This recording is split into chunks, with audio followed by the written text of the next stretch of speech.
A young couple is in a hotel bed, preparing to take a designer drug called synchronic, with the intention of having a good time.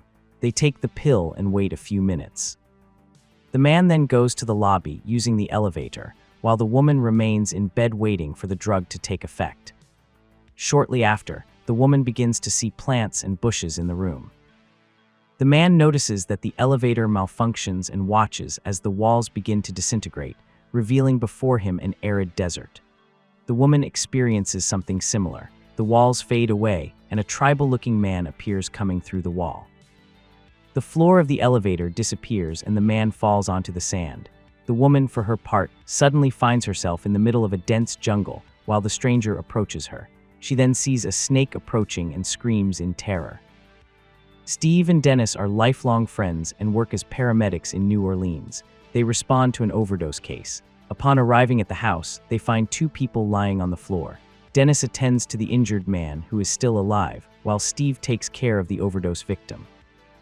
While doing so, he accidentally pricks himself with a syringe. He then injects the girl with an antidote, and she regains consciousness. Dennis discovers that the man had an exit wound in his back, as if something had passed through him. The police find a synchronic wrapper and conclude that it was a conflict between drug addicts. They also find a bloodstained sword embedded in the wall. Steve picks up a copper coin from the floor. Afterward, Steve and Dennis take the injured man to the ambulance. Later, during a break, Steve plays golf and observes the coin, which has the year 1721 engraved on it. Worried about the needle prick, he decides to get an HIV test. The doctor recommends a full checkup, which Steve seriously considers. The next day, Steve attends the family picnic for Dennis's daughter's birthday. He sees Brianna, the older daughter, alone on a rock and approaches her. Dennis comments that she has always connected with Steve, whom she sees as the cool uncle. Brianna tries to talk to him about how she feels, but she is interrupted by a call that Steve receives. At work, Steve and Dennis respond to another tragic case. Someone died burned. The police find no signs of fire nearby, but they do find an empty synchronic wrapper and a melted doorknob that does not fit the scene. Steve undergoes an MRI and discovers that he has a brain tumor. Later, they go to the same hotel where the young couple took synchronic. The girl is in shock with a snake bite on her leg. She only repeats her boyfriend's name. They find another wrapper of the drug, and animal control personnel confirm that they did not find any snake, although the bite comes from a species that has not been seen in decades. Steve also sees a bag from a vape shop, where they apparently got the drug. The hotel manager says that he heard a loud crash in the elevator. Dennis checks and finds the boyfriend dead at the bottom of the shaft, with an expression of euphoria on his face. On the way to the hospital, Dennis notices that Steve is taking painkillers more frequently. At the hospital, a doctor confirms to Steve that the tumor is cancerous, aggressive, and affects the pineal gland. He could have anywhere from 6 weeks to several decades to live, depending on how he responds to treatment. Steve thinks about telling Dennis, but keeps it to himself. Dennis tries to get closer to Brianna by playing basketball with her. He is worried about having been somewhat absent as a father. She assures him that nothing serious is going on. She just feels confused about her future, since she will soon go to college and is not sure which path she should take. Later, Dennis gives Steve a science-themed desk lamp for his birthday. At that moment, he opens up about his doubts regarding marriage. He is not sure he wants to be a family man and feels a certain envy for Steve's single life. He also confronts him about his excessive use of painkillers, fearing a possible addiction to morphine. Steve does not tell him that he needs them for his chemotherapy, but promises that he will take care of himself. The next day, Steve and Dennis arrive at a house party, responding to a call for an overdose. They find a teenager lifeless on the floor and another speaking incoherently. They ask him if there are more people, and he replies that he was with a girl named Brianna. Dennis freezes upon hearing his daughter's name. He immediately calls his wife, who confirms that Brianna is not at home. Dennis finally accepts with horror that his daughter has disappeared. Now that someone close has been a victim of synchronic, Steve decides to go to the vape shop where the drug is sold and buys all the remaining packages. A man sees him buying everything and then follows him to his car. He approaches him and offers to buy the Synchronic, paying much more than it costs in the store. Steve refuses and leaves. At Dennis's house, he and his wife are anguished, contacting the police and handing out search flyers. She is desperate, believing that they are not doing enough. That night, Steve is lying down with his dog Hawking when he hears a noise in the living room. He grabs a bat and goes to investigate.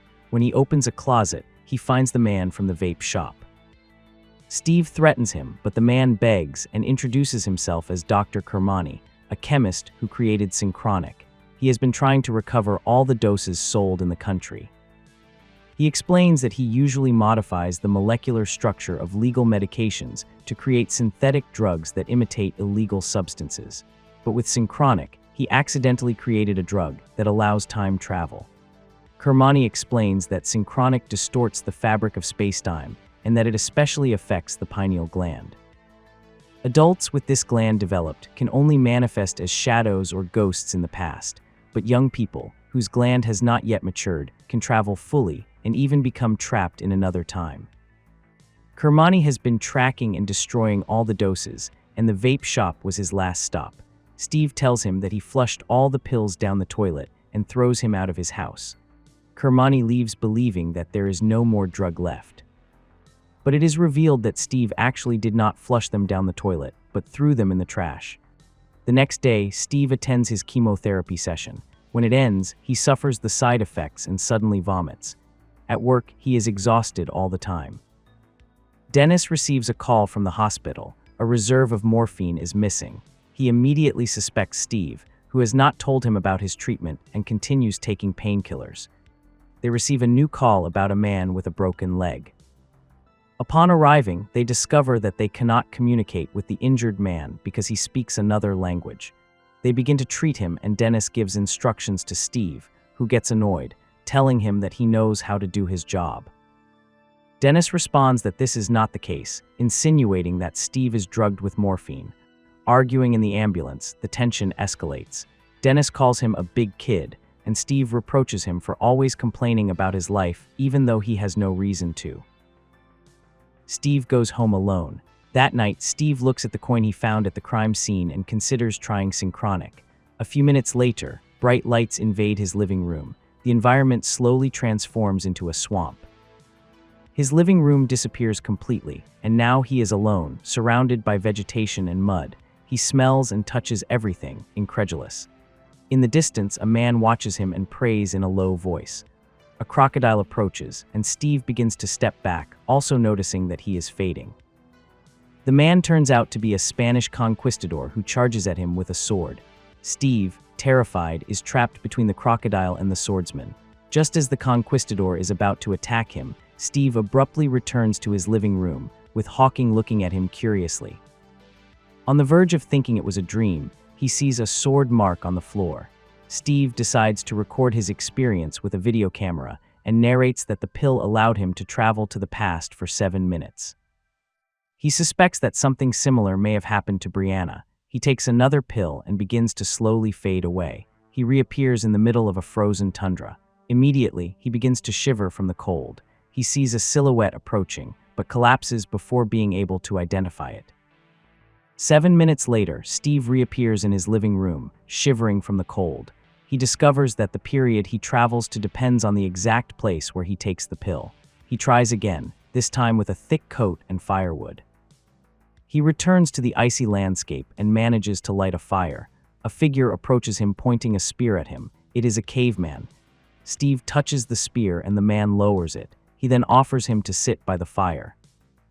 Both sit facing each other, and before returning to the present, Steve observes that, although the caveman is younger, he appears decades older than him.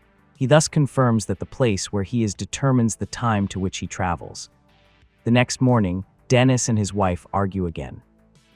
Brianna's disappearance has further strained their marriage. On the radio, Steve hears that Dr. Kermani committed suicide. That night, Steve reflects on the objects found alongside Synchronic users, the copper coin, the sword, and the doorknob. He decides to run a test. He wants to take his dog Hawking to the past. He plans to take the pill and hug him just as he disappears. The experiment works, and he manages to take him with him. Unfortunately, they travel to a time with strong racial discrimination. They appear in a house where a man chases them shouting. They escape, but the entire town looks at them with hostility. 7 minutes pass and Steve does not disappear. He decides to return to the house where they appeared. He takes another pill and they sneak in, but the man discovers them and calls others, who arrive covered with white sheets. Chaos breaks out, and Steve is separated from Hawking. Before they can shoot him, Steve reappears in his living room without Hawking. He hears the dog's whimpers and runs to the window. He sees Hawking slowly fading away. Steve discovers two key things. If 7 minutes pass and you are not in the place where you appeared, you get trapped in that time, and to bring something with you, you have to hold it tightly. He only managed to recover Hawking's leash. Sadly, he will not be able to go back for him. He has very few pills left. Determined, Steve goes to the college dorm where Brianna disappeared. One of the young men had told him that he saw her sitting in a place before she vanished. Steve travels from that exact spot and appears in a forest, where several men are performing a ritual and mistake him for a spirit. They surround him, but Steve runs back toward the tree where he appeared. He manages to grab a lawn chair just before disappearing and returns to the present. The same young man clarifies that Brianna had moved away from the place before disappearing, so Steve had not traveled to the correct site. Later, Steve meets Dennis at a bar. Dennis tells him that he might get divorced. He feels guilty for not fulfilling the promise he made at his wedding. His wife always loved him unconditionally, and he feels that he has not known how to return that love. Brianna was the only thing that kept them together. Without her, he feels that there is nothing left. Steve tells him that he would trade his single life for Dennis's life without hesitation. Dennis is surprised, since he always envied Steve's free lifestyle. Then Steve reveals to him that he has a brain tumor. Dennis is left in shock, but Steve tries to calm him by explaining that he is undergoing treatment. They both reconcile, and Dennis admits that it was the ambulance driver who was stealing the morphine. In a cemetery, Steve shows Dennis recordings that prove the effects of synchronic. Dennis feels more fear than amazement, knowing that his daughter has been sent to the past. He deduces that Brianna may have left a message for them in the present. Steve remembers the rock where Brianna used to sit in the park. On the stone, the word "always" is written. Steve assumes that this was the place where she traveled. He has only 2 pills left, so he takes one and is transported to the time of the American Civil War. Explosions and gunfire surround him as he runs toward a bunker. Inside, he finds the corpse of a soldier and continues calling for Brianna. He walks through a pile of bodies until he finally hears her answer him.